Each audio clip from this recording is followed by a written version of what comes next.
Hey there! In this tutorial, I'll show you step by step on how to use desktop alerts for rules and subfolders in Microsoft Outlook in 2026, so you never miss important emails again.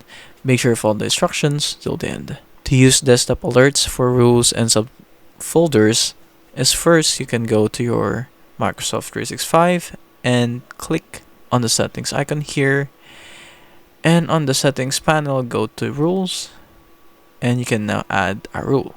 Now I will add a rule. Let's name it new rule. And for the condition, let's say this mail would be sent from a specific person, so I would just go and click from and type in the email of that person or the email of a company.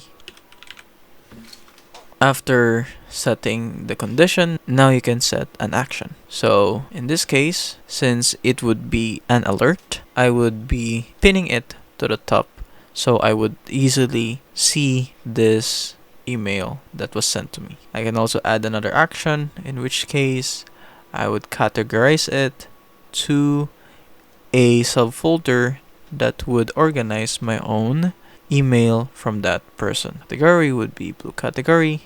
And there are two options here, is to stop browsing more rules, or I could run the rule now.